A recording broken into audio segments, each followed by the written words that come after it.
Satu Dave. Today we're doing SatuClaus. What's happening, guys? Hope y'all are well. All right, so I'll do a normal video, but I want to do the giveaway up front. So if you're just here for the video, or just for the giveaway rather, we just do it up front. I got to turn the camera around, show you the setup, explain it to you. So here we go. All right, if you've been on any of my other giveaways, you know I don't like doing the computer stuff. I think I did it at my 1,000 maybe giveaway to make it kind of seem more fair.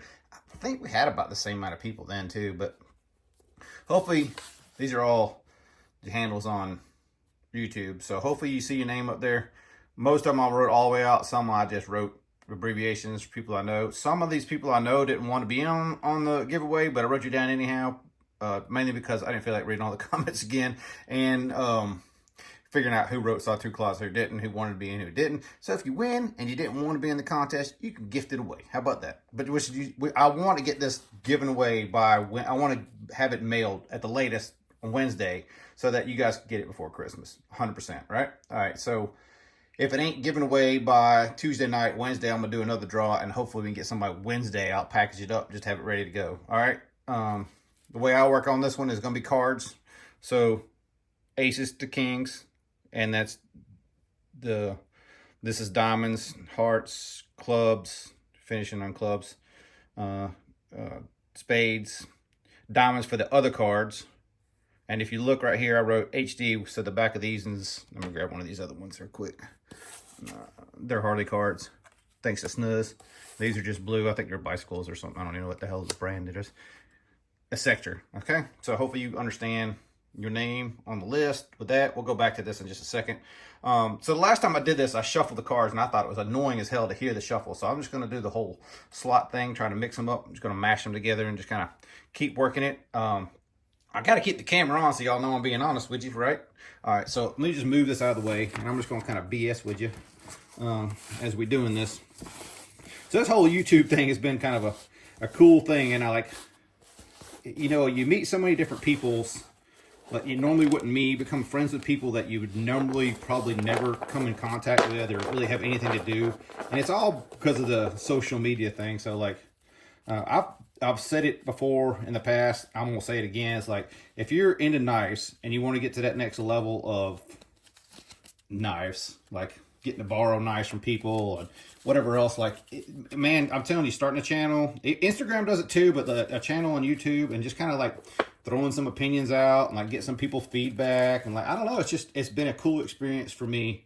I don't even know how many years I've done this. I want to say I'm getting close to 4, maybe. I think maybe this spring I'll be 4 years that I've been doing this, something like that. I'm pretty sure it's been a while. I had a previous YouTube channel. Actually, Plethora found it.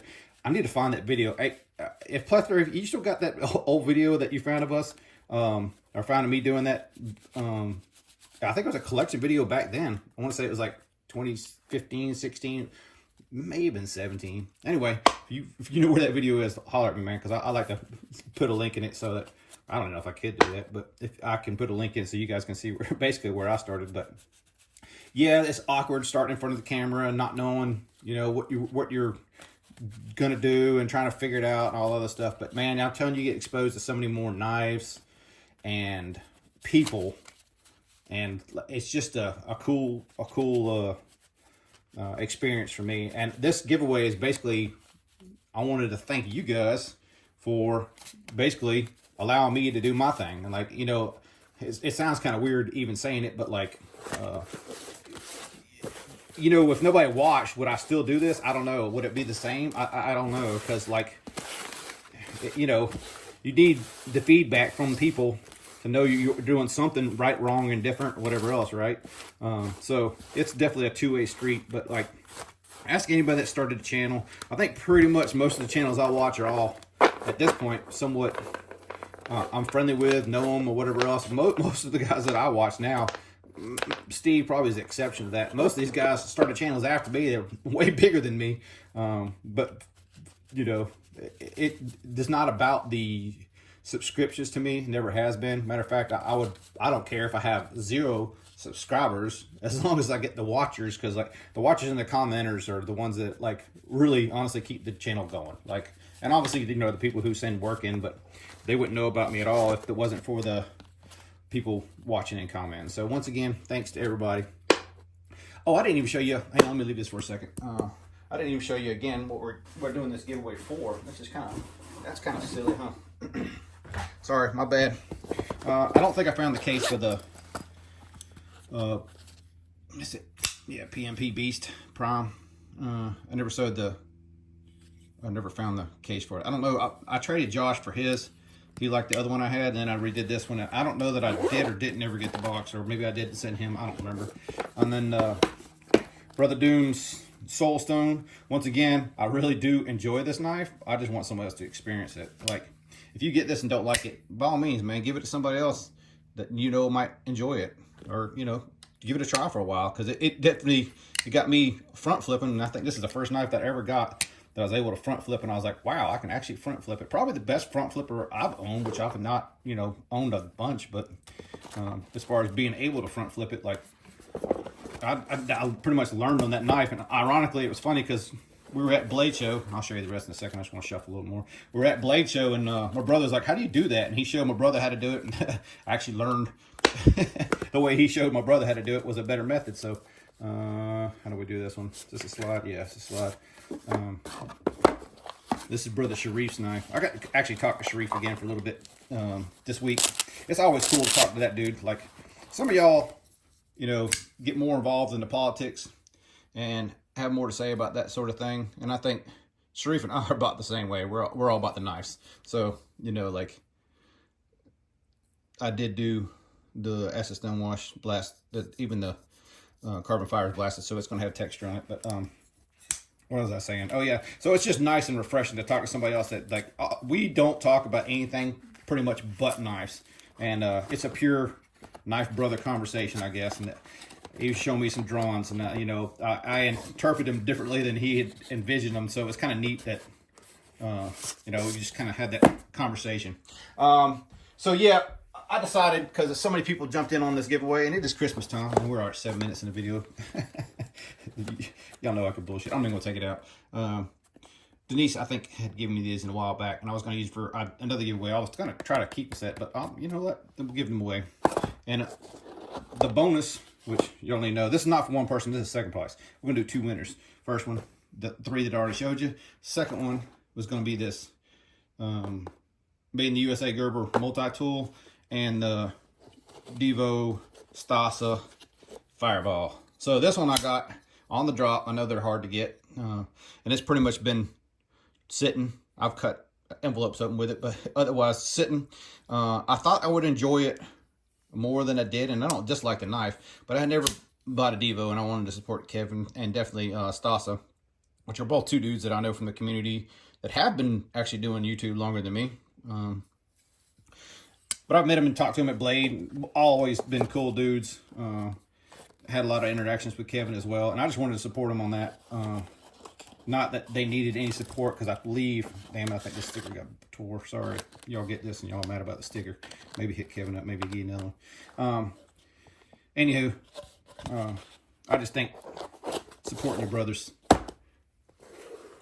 All right, y'all ready to do this? So that's going to be the second draw. So we'll do the first draw, second draw kind of thing, and then I'll put the list back up here. So we'll do a cut the deck, because I can't, I don't know, how should I do this? Because I got to be blind, right? Sorry about the bumbling. All right, let's do this. Let's do the spread them out.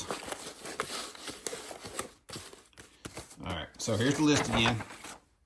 We're just going to take, I'm turning my head the other way, so I can't really tell exactly where I'm going. I'm just in the pile. And I'm just going to shuffle through here, whoever this is. We'll turn around.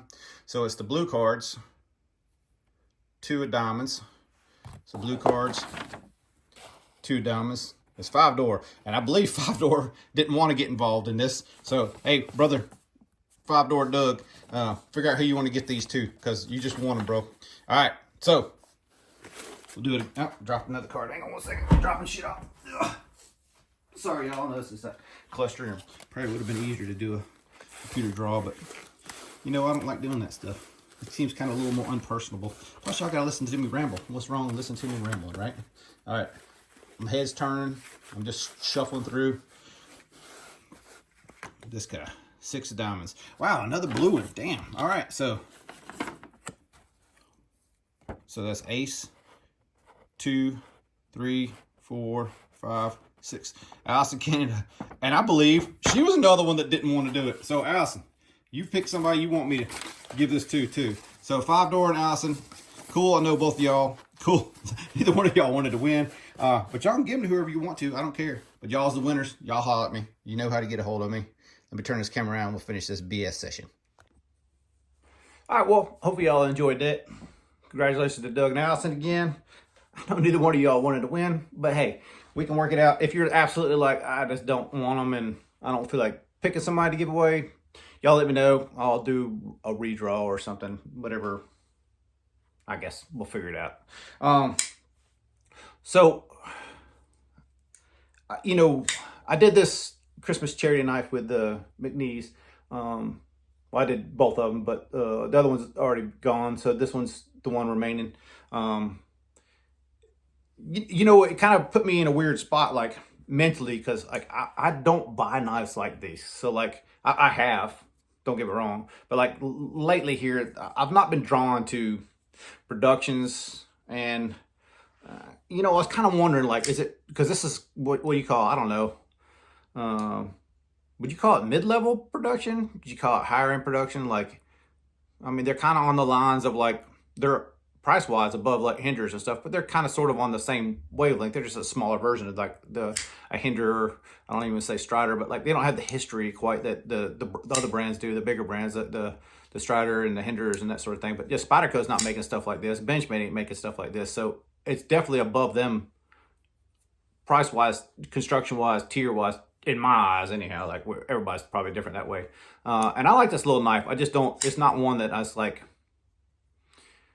I like it, but it's not going to be a forever knife. I can tell you that right now. Like, I struggled with not giving this away for Christmas, to be honest with you. I kind of wanted to put this one in the giveaway.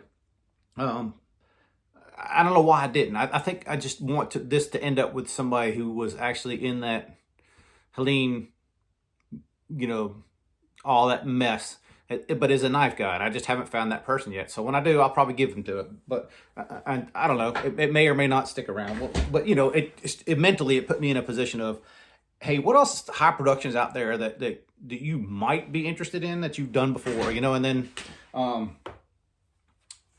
Brother Evan sent this over to check out, and y'all know we ended up trading, and I got this Oz Roosevelt XL. I know a lot of you guys don't like it.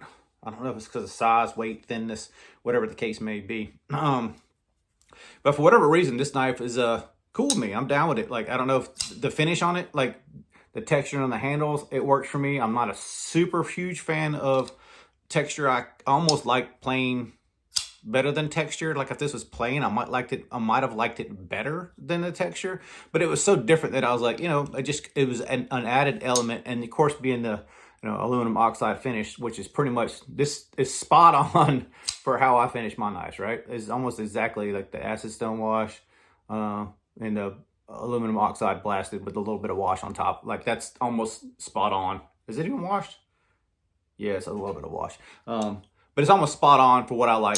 Super lightweight knife, but overall, size-wise, like profile-wise, it's almost the same as one of my bruisers. It's just way, way, way thin and way, way, way light. So I was thinking to myself, okay, like, let's step out of the comfort zone and compare. Like, if I had a custom that was like a little bit out of my zone versus a high-end production, would I still be into the high-end production? So I did two ways. And Brother Steve did this experiment the other way around. Like, he did, like, it was a, he's doing the whole Benchmade thing. He went to a cheaper knife. You know, it's been a thing in the knife community, basically going down to a inexpensive American knife to see where you're going to end up. Like, is it something you would use, that sort of thing. Like, I think I know I like higher end stuff. Like, I'm fortunate enough to have the money to be able to play with these things. And I don't, you know, I know I've been on the other end of things. It's like, for years and years and years, I would see guys with the knives. I'm like, how the hell do they afford that shit? But, you know, luckily in life, I ended up here where I am. Like, you know, oftentimes just hard work don't get you there. But like, luckily for me, And I have to thank my wife on that one too, because she's pretty much the pushing. She's a way hard worker, and you know, like none of this would be possible without her. But anyway, I wanted to try a higher end knife that would be out of my normal, but not too far out of my normal. So a full titanium frame lock. So I asked Steve about the Arius a while back, and he was like, yeah, I like them. I just never ended up keeping them. And I seen this one with the plain. Most of the time they come textured. This is not textured, which, you know, as I stated a minute ago, is more my flavor. Arius. And I wanted to, you know, I've borrowed one before, but borrowing one and you know, having it be yours and being able to use it and play with it and all that other stuff, like I really wanted to experience it. I got this one day and I played with it that night. I forgot I had it the next day. And then the day after that, I got it back out and played with it again. I would have definitely used this. I'm not going to try to beat it up, because this is something like, well, me and Bob were talking about it earlier. It's like Striders or blue chip. Like some of these knives like this, like you can have them as long as you don't beat the crap out of them. You'll be able to turn around and make your money back, or at least get close to it. Like I think the Arius is probably one of those ones. And I bought this secondhand. I didn't buy it new. So like I didn't buy it at the new prices. So I'm pretty sure the most I'll take a loss on it is like $100. So this is like $100 experiment for me. So you can already see that in my mind, like I'm not saying I'm going to sell this one, but I'm thinking I probably will. The weight things for me, man, like, this blade could have been beefier, but it's a decent thickness of stock. It's just how high of ground they came up. The blade's actually fairly light. And then the titanium is just hollowed out. Like it feels like a toy to me. Like it's no other way to describe it. Like I ain't saying it is. And I know a lot of people like this lightweight and that sort of thing. I just think this would be such a better knife if it wasn't so light. The lightness of it just makes it feel cheap to me. And I don't know, like, you know, a thinner knife, lightweight, kind of makes sense because it's sort of, you kind of sort of see it. This is definitely more bulbous than that XL. The handle wise, it's not like I can't use this thing. It's just not the most comfortable for me, mainly because this head pinches in so tight right here. Like if it was this fat, the whole handle was that fat, I probably would enjoy it more. And it's just, you know, it's a big hand issue. Like most people don't have big hands, so that's just one of the things with it. So y'all seen the 3 productions that pretty much the Mac 2, the Arius, and the XL are the 3 productions. I'm kind of I got all 3 of them. I wanted to see how my mind felt about them. You know, like it's been a progression. And I literally got this 2 days ago. So I've heard Dirk Warning talk a lot about fishers and that sort of thing. And Dan from Precision Knife Works hit me up about a Cobra. So I was like, you know what?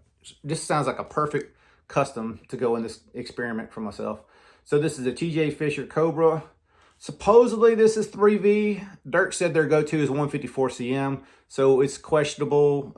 There's no COA or nothing, so I guess it's word of mouth. Is this 3V? Is it 154 cm? Like if I use it in that way, I'll probably be able to tell you, like if I'm beating the crap out of it, but I don't think this is one that is really meant to beat the crap out of it, although it does have a nice big chunky thick blade. And Dan also, you know, does regrinds and stuff too. And he was talking about like maybe doing a regrind on it before he got rid of it. So like as soon as I got it, I kind of was, you know, looking at it and I was like, man, the grinds are really actually perfect for a big bruiser. Like it's really perfect for a big bruiser. It's not the thinnest. It comes down to like, I'd say a medium behind the edge, which is pretty much how I like my bruisers. Most of them, not all of them. But this one really kind of fucking just connected with me almost instantly, man. And like ever since I got this thing, I've not been able to put it down. Like I literally have it in my pocket. I even had a little, you know, because I pivotal back out, I even, you know, built the skiff tool with the Torx in it, put it in my other watch pocket so that I could have it with me to adjust the pivot as I went. Like, yeah. So for me, it's pretty obvious, like customs versus production. Like what would I rather have? Here's the kicker. This was less money than all 3 of those. All 3 of those productions were more money than this custom. You know, you get certain things with customs, or certain things with production, excuse me, that you're not going to get with a custom. Like you get it fine-tuned to the last degree, but everybody else that buys one has the exact same knife as you, or relatively really close to the exact same knife. I would imagine you pick up another Cobra, and it's going to be slightly different than this one no matter what. Like hand ground, I can tell it's hand ground because there are minor, as a grinder, you're going to see a minor flaws in like how the grind lines you know, kind of float each other a little bit. Like you can see that after a while if you pay attention to your grinds or you grind yourself, you kind of see the areas. But as you can see, like the flipper tab on this one is itty bitty, but it works super well. And then also you can probably see my finger wiping the acid stone wash off that side. But yeah, you can flick it pretty easy, like without really anything else there. Like I don't need any more traction than what it's already got. I tried it last night after eating a calzone. Yeah, I know I shouldn't be eating calzones, old greasy shit. But after eating calzone with greasy ass hands, you know, you wipe it off with a napkin, but you're still greasy. And I picked it up and like, boop, right out, no problem. So like it's solid, man. And like I'm not fond of the holes in the scales. Doesn't bother me a bit on this knife. It's a smaller knife than I normally carry. So basically when I put my hands on it to carry it, the pinky has to go, let me turn around the way y'all can see. Pinky has to go on the backside, you know, to get it in there. Cause like you see all 3 fingers. Yeah, you can kind of sort of choke up. You can see the end of my fingers. They're bigger than this, way bigger than this. If the flipper tab wasn't there, I might be able to get like 4 on the choke up like that. But like, it's a small knife, man. It's definitely smaller than what my normal would be. But I can already tell you, like, hands down, like if I had to right now keep one of these 4, hands down, this is it, 100%. Like, and those are highly sought after knives. Like, you know, the Mac 2s, I see them all the time. The Oz XLs, I see them go for stupid money. And the Ariuses, they've been, you know, in pretty much desire for years at this point. And nothing against those knives.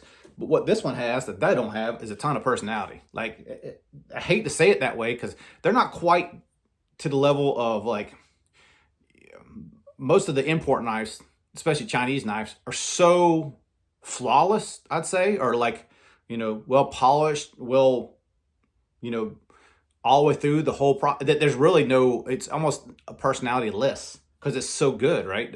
I mean, I'm not saying that these have flaws, don't get me wrong, but it's just like it's a mentality. I don't know. You know, a lot of people don't think about like the amount of hand work that goes into, even on a production knife, to make a production knife.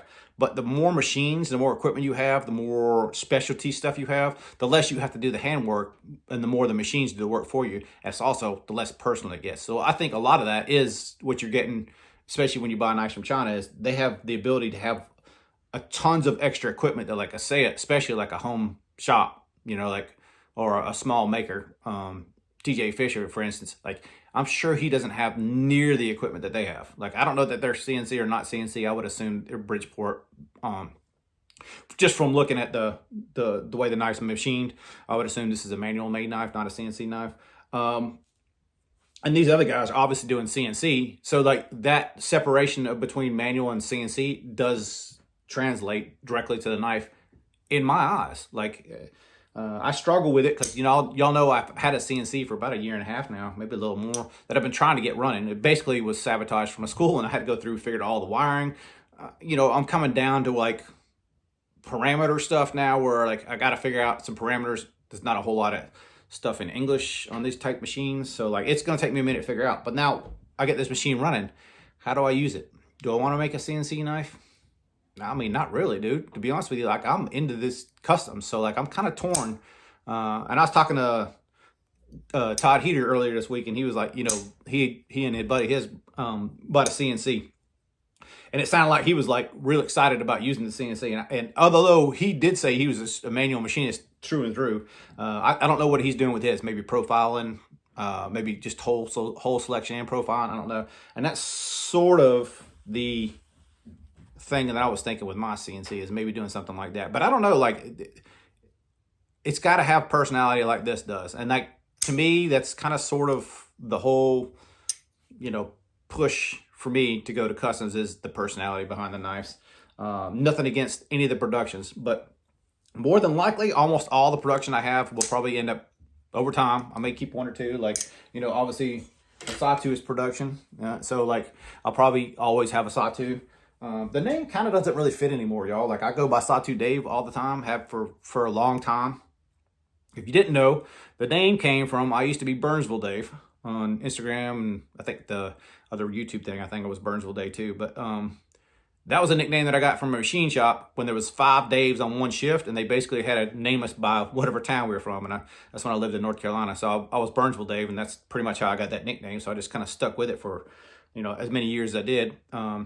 I think at one point I had like 8 Satus, and somebody said, "You're the Satu king." I said, "I'm never a king of anything." And they're, "Well, you're definitely Satu Dave." I'm like, "Okay, but that's the new nickname." So that nickname stuck, and it kind of went forever and ever.